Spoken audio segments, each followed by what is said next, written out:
कहता है, क्वेश्चन कहता है कि एक घन का किनारा 50% बढ़ा दिया जाए तो उसके पृष्ठीय क्षेत्रफल में कितने प्रतिशत की वृद्धि हो जाएगी। तो सबसे पहले आप लोग ध्यान दीजिए कि घन का प्रत्येक भुजा क्या होता है, आपस में सब बराबर होता है। सभी भुजा घन का आपस में समान होता है। तो एक भुजा 50% बढ़ेगा तो सब भुजा 50% में बढ़ेगा। अब चलिए, घन हम बताए थे कि 3 डायमेंशनल होता है। 3 डायमेंशनल हाला नहीं, घन क्या होता है, 3 डायमेंशनल होता है। और 3 डायमेंशनल का मतलब ये होता है कि जिसका लंबाई, चौड़ाई और ऊंचाई तीनों दिया रहे उसे 3 डायमेंशनल कहते हैं। और एक सूत्र बताए थे आपको जिसका नाम है खचरहवा सूत्र, कि इसको याद कर जाइए, ये आपका पीछा कभी नहीं छोड़ेगा ना। तो ये सूत्र बताए थे कि जब 2 डायमेंशनल होगा तो उसको एक बार प्रयोग करना है, जब 3 डायमेंशनल होगा तो 2 बार प्रयोग करना है। तो 3 डायमेंशनल में जब आपका आयतन पूछेगा तो आप 2 बार प्रयोग करेंगे इस सूत्र का। जब आपका 3 डायमेंशनल में जब क्षेत्रफल पूछेगा तो 1 बार प्रयोग करना है। ठीक, तो आइए, इस घन का क्या पूछा है, क्षेत्रफल पूछा है ना। तो प्रत्येक भुजा में 50% वृद्धि कर दीजिए तो देखिए कि क्षेत्रफल में कितना की वृद्धि हो रहा है। तो सूत्र को बैठा देंगे, 50 × 50 / 100। ये 2 0 से 2 0 कट गया। 50 50 100 50 25 सबको जोड़ देंगे तो 125%।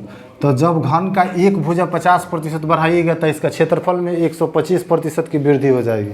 लेकिन अगर वही कहता है कि आयतन में कितने प्रतिशत की वृद्धि हो जाएगी तो फिर ये जो आपका आंसर आया है 125, एक बार इसको लेंगे और एक बार फिर पहले जो एक भुजा 50% बढ़ा है उसको लेंगे, उसके बाद फिर लेंगे 50 × 125 बटा में 100। चलिए इसको काट दीजिए, कटेगा 25 से कई बार में कटेगा, 5 बार में, 25 से 4 बार में।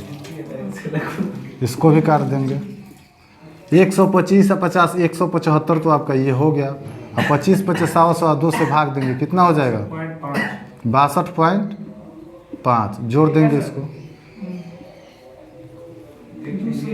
237.5% की वृद्धि हो जाएगी।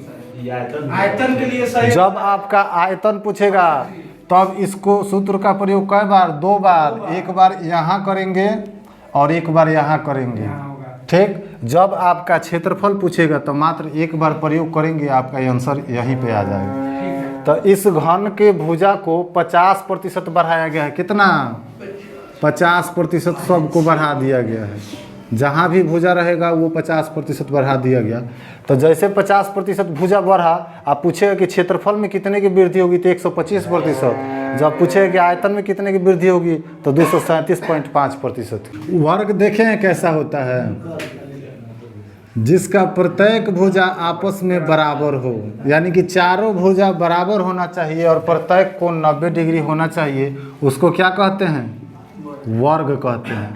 तो वर्ग की अगर भुजा को मान लेते हैं कि 5 मीटर है तो सब भुजा ना 5 मीटर हो जाएगा। ये 5 मीटर जब है तो अपने आप में कितना परसेंट, 100%। तो यहाँ पर लिखेंगे कि वर्ग की भुजा बराबर 5 मीटर, ये अपने आप में 100%। ठीक, आगे देखिए, जब वर्ग की भुजा को दोहरा दिया जाए, भुजा को यानी कोण को दोहरा दिया जाए, तब उसके क्षेत्रफल में क्या प्रभाव पड़ेगा। तो पहले इसका क्षेत्रफल कितना था, 100 था। वर्ग का क्षेत्रफल बराबर भुजा का स्क्वायर, भुजा कितना है 25 मीटर स्क्वायर। समझ में आ रहा है ना। अगर प्रतिशत में करेंगे तो 100% है, 100 में 100 से गुना करा देंगे, कितना हो जाएगा, क्या। तो प्रतिशत को हटा देते हैं, आपको मीटर ही लेकर चलते हैं, हटाइए इसको। अब वर्ग की भुजा को दोहरा दे रहा है तो वर्ग की भुजा अब कितना हो जाएगा, 10। पहले 5 था अब 10 हो गया, यानी कि दुगुना हो गया।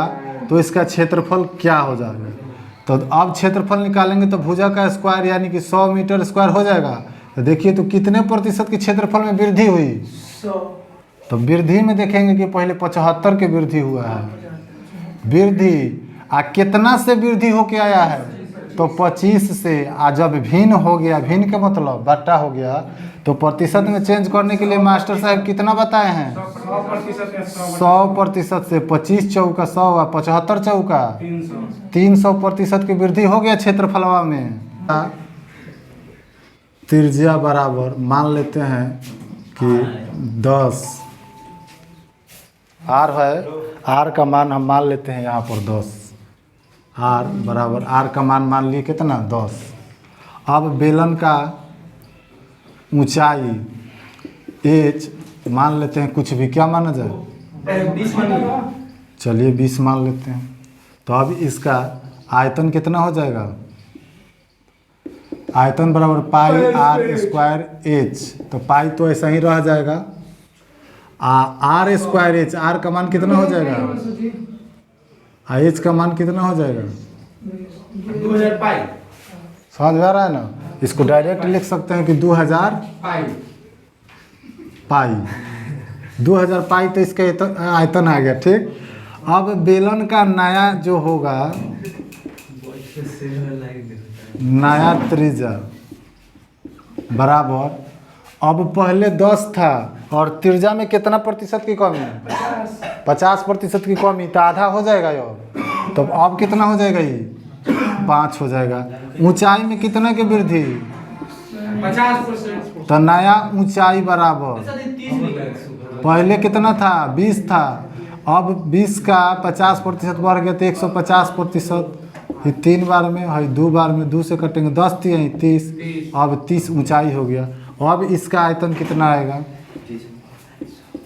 आयतन बराबर पाई आर स्क्वायर एच होता है ना, मान भर दीजिए, पाई आर स्क्वायर के जगह पर 25, एच के जगह पर 30, 25 में 30 से गुना कराएंगे कितना आएगा? 750 पाई। पहले कितना पाई था, अब कितना हो गया?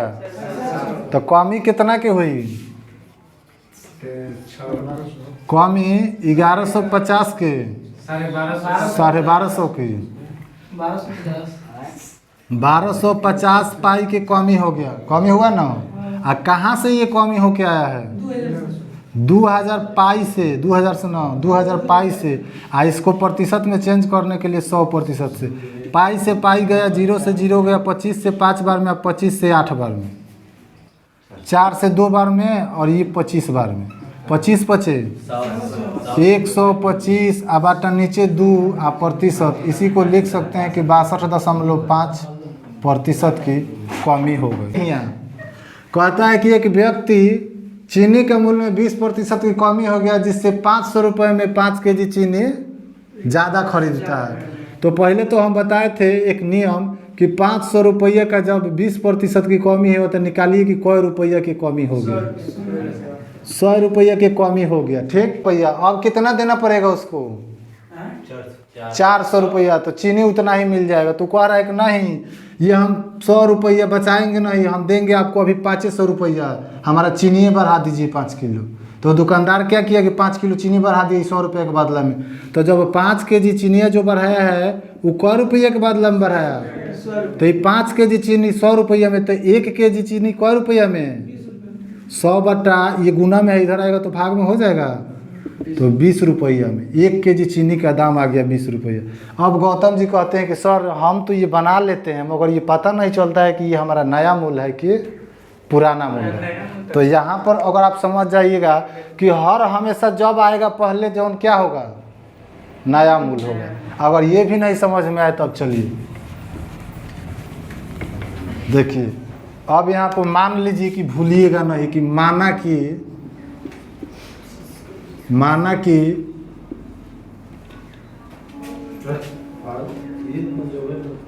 एगो पुराना मूल्य होता है, एगो नया मूल्य होता है, 2 गो मूल्य होता है। तो माना कि पुराना मूल्य बराबर 100 रुपये प्रति केजी। ठीक, ये तो हो गया ना। अब नया मूल्य बराबर नया मूल्य बराबर, तो पहले 100 रुपये प्रति केजी, यानी 1 केजी के दाम 100 रुपये प्रति केजी था। तो अब उसका 80% बच जाएगा, कमी हो गया तो 20 चौका 80, 20 पचे 100। इसको काटेंगे तो 4x बटा 5 रुपया प्रति केजी।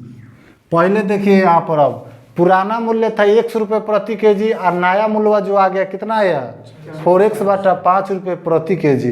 अब चलिए आप कै रुपये लेके बाजार जा रहे हैं 500 रुपये, आप पुराना मूल्य 100 रुपये प्रति केजी है तो 1 से भाग दे देंगे, यानी 1 किलो के दाम से भाग दे देंगे तो कै किलो चीनी खरीदेंगे तो पता चल गया ना।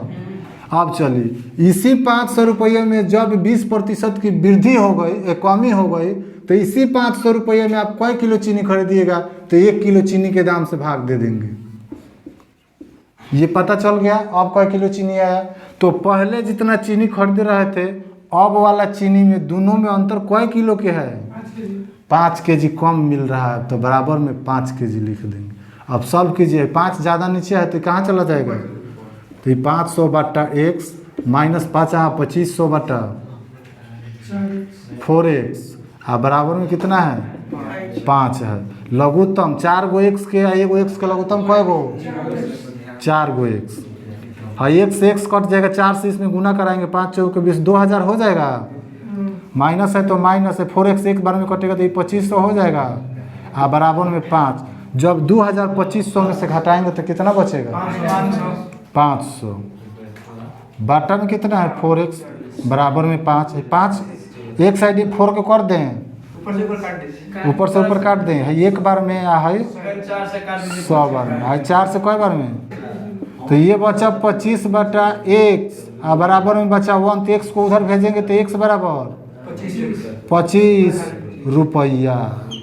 ये जो 25 आपका आया ये क्या आया, आप ऊपर अब देखेंगे कि माना कि पुराना मूल्य बराबर 100 रुपये प्रति केजी, तो यहाँ पर देखिए x बराबर 25, तो पुराना मूल्य कैसे था 25 रुपये प्रति केजी, और नया मूल्य कैसे हो गया तो 4x बटा 5, तो उसमें मान भर देंगे कि 4x, x के जगह पर कितना डालेंगे बटा 5, तो 5 बार में 5 चौके 20 रुपया। अब ये आपका नया मूल्य आ गया। 25 को 80 बटा 100 भी कर ले